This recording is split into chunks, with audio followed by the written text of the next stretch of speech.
In this video lecture, we're going to look at the autonomic nervous system physiology, concentrating on the differences between the parasympathetic and sympathetic nervous system, particularly as that relates to the neurotransmitters that are used in both those systems and the receptors those neurotransmitters bind to. And then finally, we'll look at how different classes of drugs act on the autonomic nervous system by binding to receptors and either enhancing their effect or blocking their effect. So first, let's look at a schematic drawing of the autonomic nervous system and get an idea of where are the neurotransmitters released and how we're going to call either the fibers that release them or the receptors that bind with those neurotransmitters. So here we've got a parasympathetic pathway. Here's the preganglionic neuron, the postganglionic. This would be the cranial pathways that we see, or the sacral pathways would be another parasympathetic pathway. Again, preganglionic neuron, postganglionic neuron. The two middle ones here represent the sympathetic fibers or pathways that you find from the T1 through L2 spinal nerves. Here again, preganglionic, postganglionic for each of these. Here's the pre and the post, and then it indicates the neurotransmitter those neurons would release. There's two possibilities of neurotransmitters, either acetylcholine or norepinephrine. Right? The fibers, or the neurons, are named according to which neurotransmitter they release. So cholinergic fibers are fibers that release acetylcholine, and these arrows indicate all of the neurons or fibers that release acetylcholine and therefore are called cholinergic fibers. So all the preganglionic neurons, whether it's sympathetic or parasympathetic, release acetylcholine, and then the postganglionic neurons of this parasympathetic nervous system are also cholinergic because they also release acetylcholine. The only place you find adrenergic fibers are in the postganglionic neurons of the sympathetic nervous system, and they're indicated here with these arrows because they're the ones that release norepinephrine. Now, when you release a neurotransmitter into the cleft, that neurotransmitter has to move and bind to a receptor on the postsynaptic cell, be it, in this example down here, it's target tissue, is that postsynaptic cell. So here's the norepinephrine, here's the receptor here. So where do we find receptors? Well, again, this postsynaptic cell. So the postsynaptic cells are either these postganglionic neurons, here, or the target organs or visceral effectors are the two places you're going to find these receptors. And there's going to be two types of receptors. They're either cholinergic receptors, that is, they bind with acetylcholine, or adrenergic receptors because they bind with norepinephrine. So where are we going to find those types of receptors? Well, all of the postganglionic neurons are going to be cholinergic receptors because they have acetylcholine is released into their cleft, and that acetylcholine has to bind to the receptor on that target or postsynaptic cell. Also, we're going to find cholinergic receptors on the target or visceral effectors for the parasympathetic nervous system. The only place you find adrenergic receptors are going to be on the target organs of the sympathetic nervous system because it's only those postganglionic cells that release norepinephrine. So adrenergic receptors would be found only on the target organs here. Now, there are different kinds of cholinergic receptors. There's nicotinic receptors or muscarinic receptors, but again, both of these are considered to be cholinergic receptors because they both bind with acetylcholine. Now, nicotinic receptors are found on all postganglionic fibers. Again, whether it's sympathetic or parasympathetic, acetylcholine binds to them, and it's a nicotinic receptor because it's always excitatory, because what it is it opens up a sodium channel here. So in this diagram, you can see acetylcholine binds to this receptor. The receptor is basically a sodium channel. Acetylcholine causes that channel to open up. Sodium rushes in, you get depolarization happening. Okay, so it's always excitatory. Muscarinic receptors are slightly different. They're only found on the parasympathetic target organs. There are a few sympathetic target organs that also have muscarinic receptors. So there's a few postganglionic neurons of the sympathetic nervous system that are cholinergic, that they release acetylcholine. I want to think of this kind of as a disclaimer. I don't want you to get bogged down by this because it just makes life difficult. Always exceptions to the rule, and this is one of those exceptions. But I don't want to get you confused if you start reading the book and hearing, oh, well, sweat glands have muscarinic receptors, and Heckel didn't say that, so I get confused. That wouldn't be any good. So just keep that in mind. But we're going to keep very generalized in this. So muscarinic receptors, just think really they're found on all parasympathetic target organs only. Don't worry too much about this a little bit. Now, muscarinic receptors are a little different. They don't open a channel. What they do is they activate a G protein, and you can see that here. So you've got acetylcholine here binding to this muscarinic receptor, activating this G protein here, and then that can do a number of things. The G protein will go on and activate usually second messenger, such as cyclic AMP, and the cyclic AMP in turn will activate enzymes or could lead to opening channels. Now, if it's excitatory, the channel it's going to open up would be sodium, causing depolarization. If it's inhibitory, it's going to end up opening up a potassium channel and causing hyperpolarization. There are also two types of adrenergic receptors. Remember, these are the ones that norepinephrine binds to, and they are either alpha or beta receptors. Now, there are subcategories of each. Alpha receptors have alpha 1 or alpha 2. Beta receptors are either beta 1, 2, or 3. In all cases, the norepinephrine binds to the receptor, be it alpha or beta. That, again, activates a G protein, kind of like the muscarinic receptors did. And then in this example, you can see they still illustrated the entire second messenger system because the G protein activates adenylate cyclase, which then in turn converts or activates, or I should say converts ATP to cyclic AMP. Cyclic AMP then activates protein kinase, and then the protein kinase can do a number of things. In particular, it can open channels again. So this, since it can open in different types of channels, it can be excitatory, inhibitory. If it's excitatory, again, it's going to open sodium channels. Sodium rushes in, we get depolarization. If it opens up potassium channels, potassium rushes out, and we get hyperpolarization. So in summary, what we see here is the real heart and soul differences between the sympathetic and parasympathetic nervous system. If you look at this, first of all, notice that the preganglionic neurons are same, whether it's sympathetic or parasympathetic. They're both cholinergic fibers. They both release acetylcholine. Okay, so there's no difference there. Notice also that acetylcholine is going to bind to nicotinic receptors between sympathetic and parasympathetic. Again, no difference.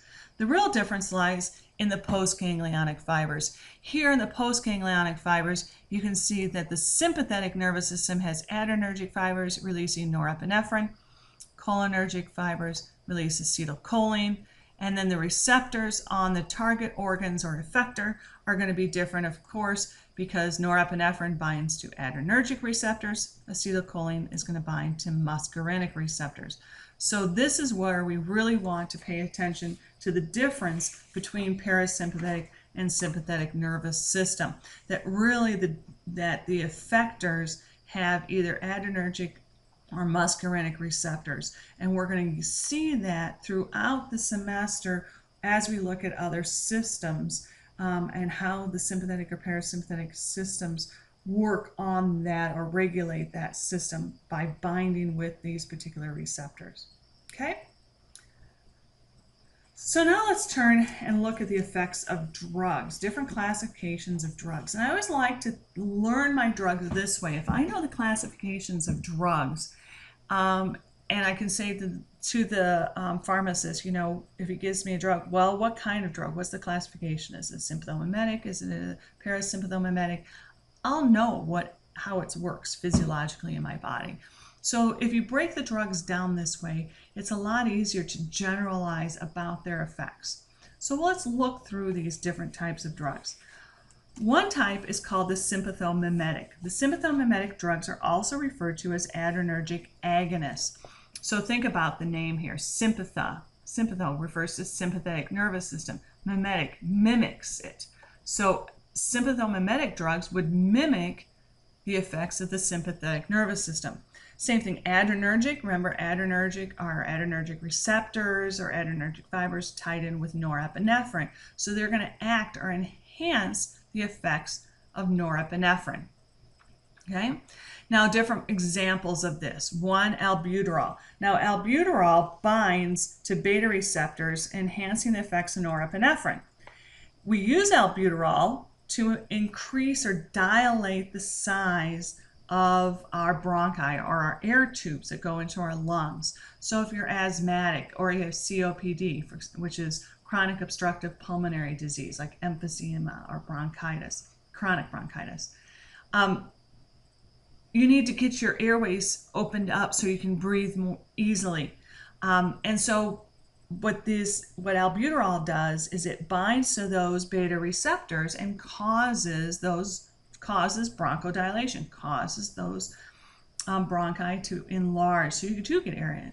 Okay, and that's exactly what the sympathetic nervous system would do to your bronchi.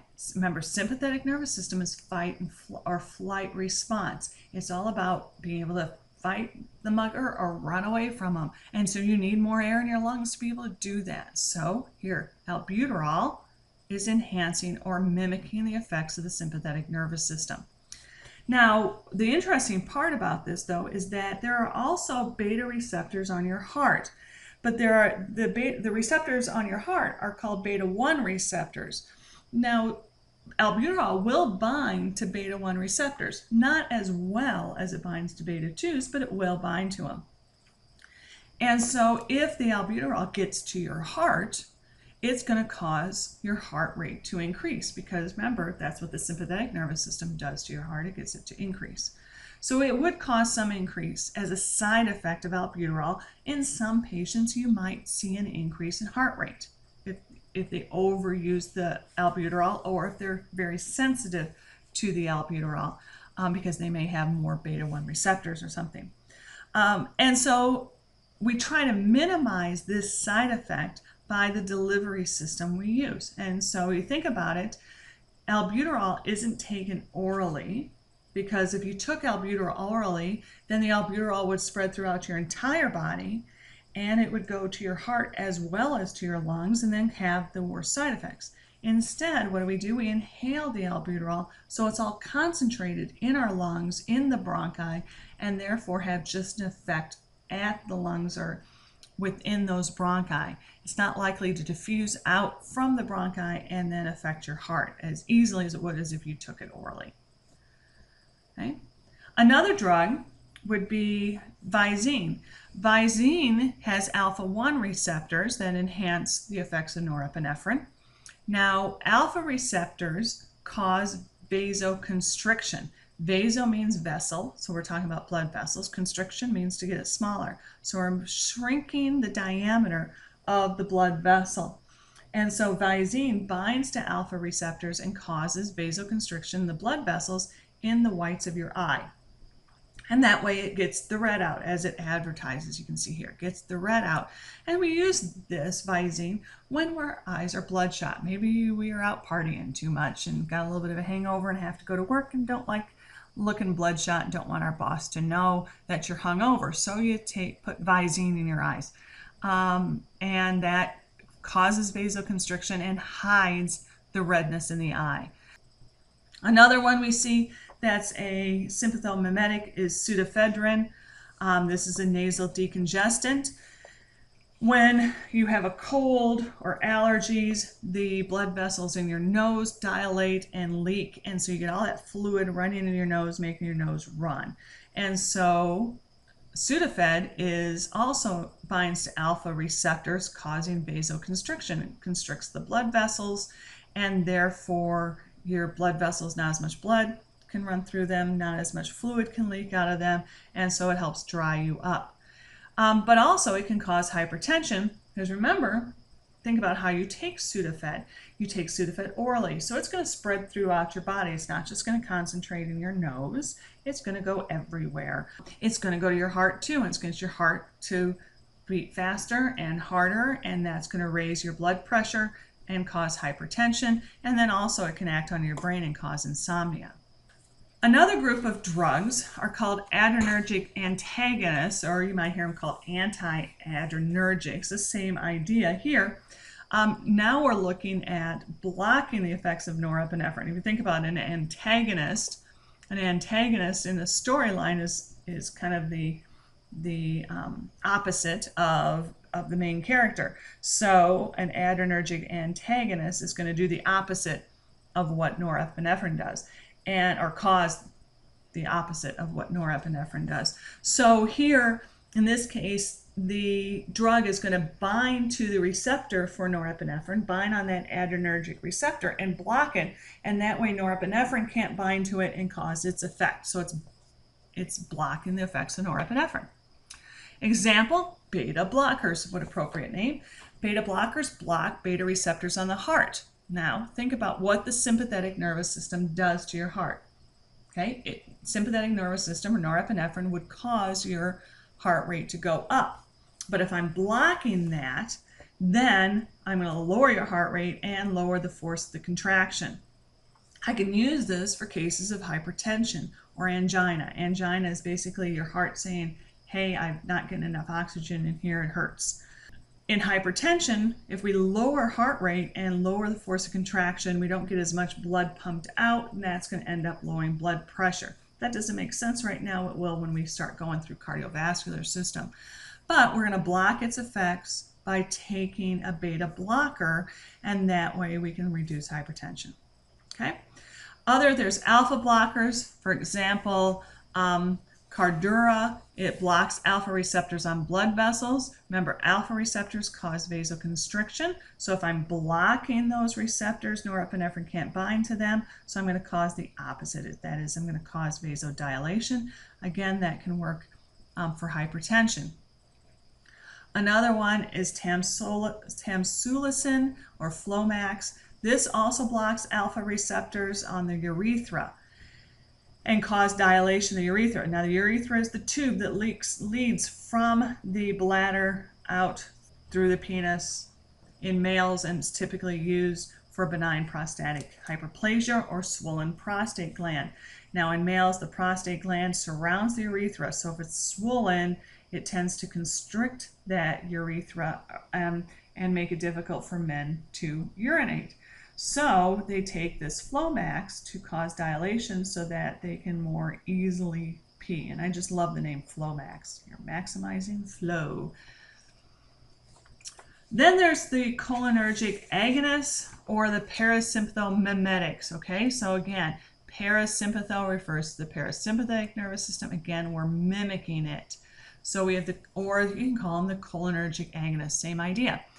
Here we're enhancing the effects of acetylcholine because remember the parasympathetic nervous system releases acetylcholine in its postsynaptic neurons, or postganglionic neurons, and so we're going to act like these drugs are going to act like acetylcholine.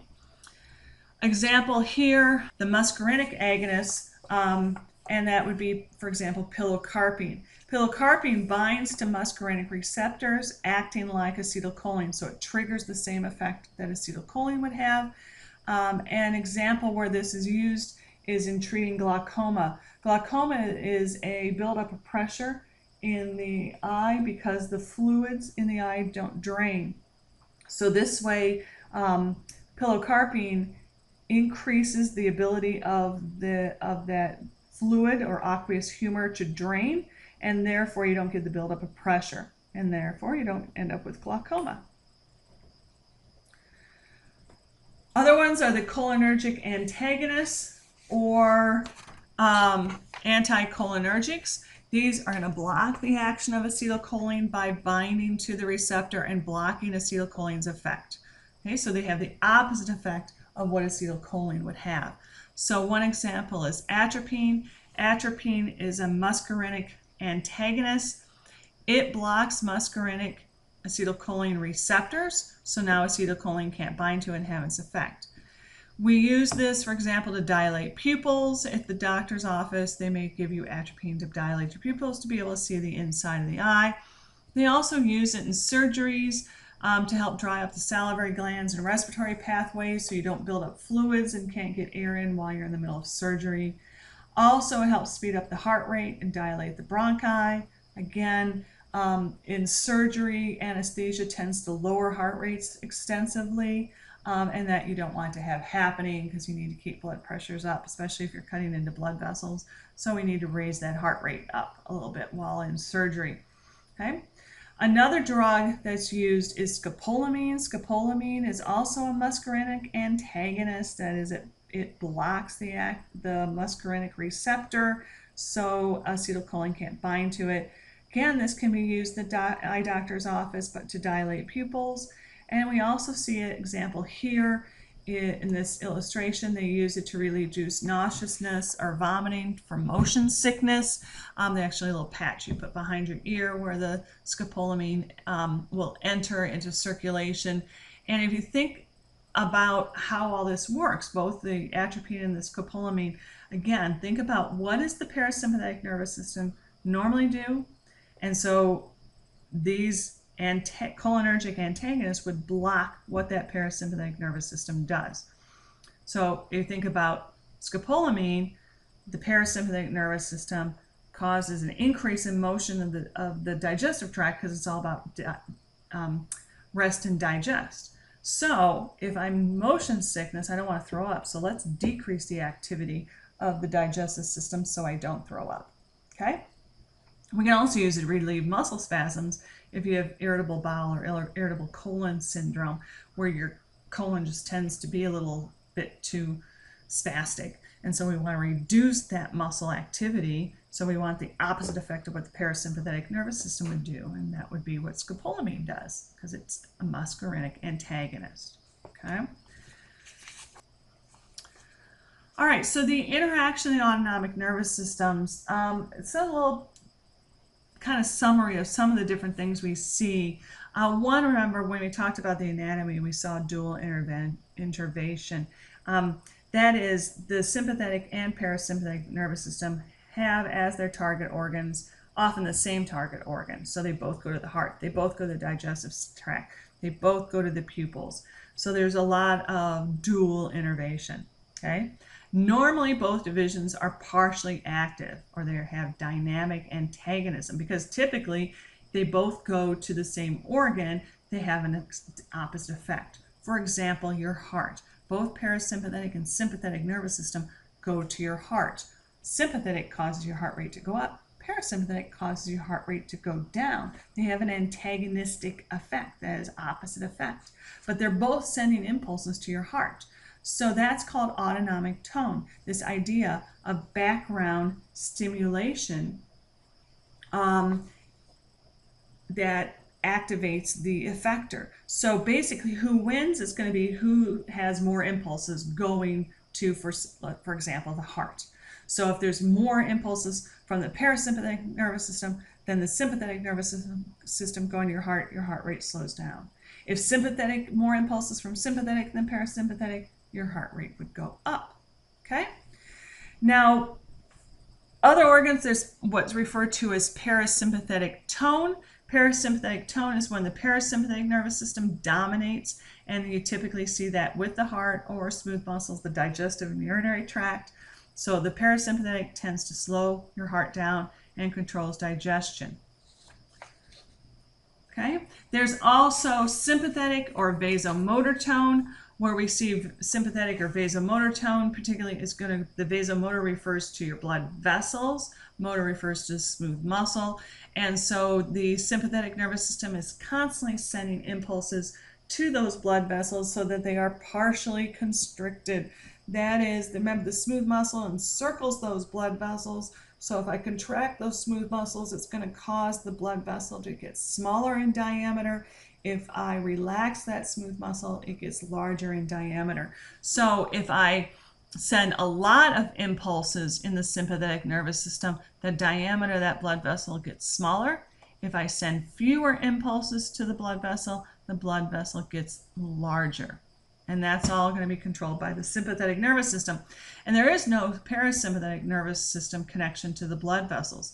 But I can either make the blood vessels smaller or larger depending on that number of impulses I send.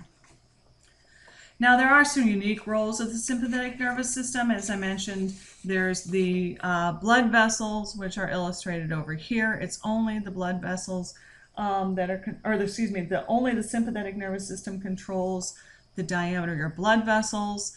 Also, the sympathetic nervous system is the only thing that goes to your sweat glands, as you can see here. It's the only thing that goes to the adrenal medulla. Remember, the adrenal medulla is basically post-ganglionic fibers, and so they release norepinephrine and epinephrine into circulation as a hormone. And a few other ones too, like the kidneys, and then finally the erector pilli muscles of the skin, which I want to talk about a little bit more, related to goosebumps.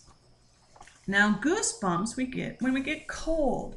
This is actually an ancestral leftover for a fight or flight response. The idea is if you have these erector pilli muscles at the base of every hair on your arm, when they contract, it makes the hair stand on end. And so that's what gives the goosebump appearance. But for an animal with a lot of fur, it's going to make them look more ferocious, more larger to some predator that may be bothering them, like this little kitty down here, who looks really mad.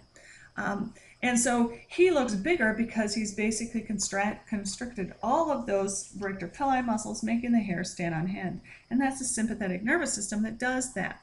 Another possibility, though, is that it could goosebumps could be related to thermal regulation, and that's where we see it tied in with us, is that we get cold, we get goosebumps, and one possibility is increased metabolism. When you contract a muscle, it releases heat, and so it makes us a little warmer. I can't see how it's going to have a huge effect for us, but it could have a little bit. More likely, the main reason we get goosebumps, again, it's an ancestral leftover. Our ancestors had a lot of fur, a thick layer of fur, and so if you have that fur hairs stand on end, you make that layer of fur thicker, and so a better insulator to keep you warm. Now, if you look at the comparison of the parasympathetic to the sympathetic nervous system, one thing to keep in mind is that the parasympathetic has a much more localized or short-lived response. This is because of how it's branched and how this acetylcholine is removed from the cleft. When we looked at the anatomy of the parasympathetic system, we saw that it wasn't very highly branched.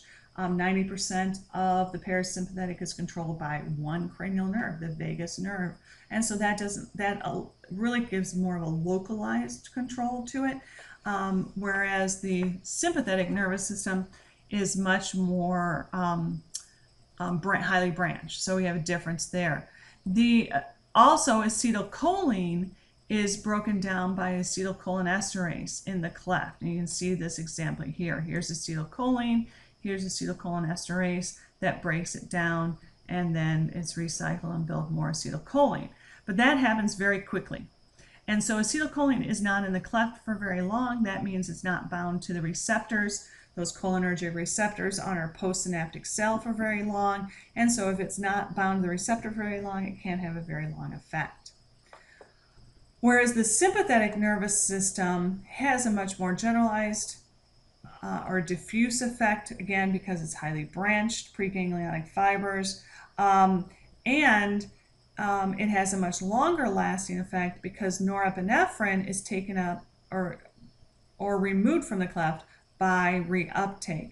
And so you can see here norepinephrine is released and it has to be pumped back into the presynaptic neuron, and that takes longer to do that than breaking it down like acetylcholine. And so that way norepinephrine is left in the cleft longer, which means it can bind to receptors longer and therefore have a longer effect on that postsynaptic cell or target organ.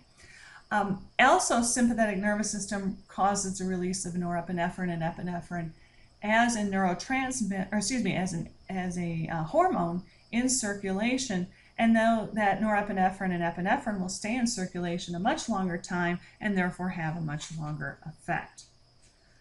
And finally, I want to conclude with this table that shows some of the effects the parasympathetic and sympathetic nervous system have on various body structures. And so what I want you to concentrate on here is not memorizing this table. That would be a waste of your time. Instead, think it through. Just keep in mind that the sympathetic nervous system is all about fight or flight. How is your body going to respond to a mugger or some kind of emergency situation? And if you think of it in that terms, you could probably predict what effect it's going to have on these various structures. For example, the eye. You want to dilate the pupil so you can see better. You can handle that emergency, handle the mugger better. You want the heart to increase its heart rate and force a contraction and blood pressure so you get better circulation. Okay? And that way you get the blood off to the muscles. You want blood vessels either in some areas to constrict and some areas to dilate. We want it to constrict to the digestive tract because we don't give a crud about what's going on in digesting food, but we want all the blood vessels to dilate so we get more blood out to the skeletal muscles so they get plenty of oxygen and nutrients so we can fight this mugger off. Airways, we want respiration to increase. We want the airways to increase in diameter so we get plenty of oxygen to our lungs. Shut down the digestive system, as I mentioned. We don't really care about what's going on there. Okay, so I want you to think it in those terms. Think about what kind of action would happen from the sympathetic nervous system in that fight or flight response. Okay, and then you're good. Same thing with the parasympathetic nervous system. Parasympathetic nervous system is all about rest and digest. Okay, so how would the parasympathetic nervous system act on the heart? Well, I'm relaxing on the couch eating my potato chips. I really don't care that much about circulating things. I don't need a high heart rate for that, so heart rate goes down. Okay, but digestion increases the activity, and I'm storing up glycogen, so that makes sense. It ties in with the digestion and rest and storing up things. So think in those terms. Now, I will not expect you to know where there is no innervation tied in with the parasympathetic, which there's quite a few spots along here. I'm not going to ask you those. Instead, I just want you to read through this table and say, okay, does this make sense in sense of fight or flight or rest and digest? If it does to you, then you're good and you're going to be able to answer any question I throw at you on exam.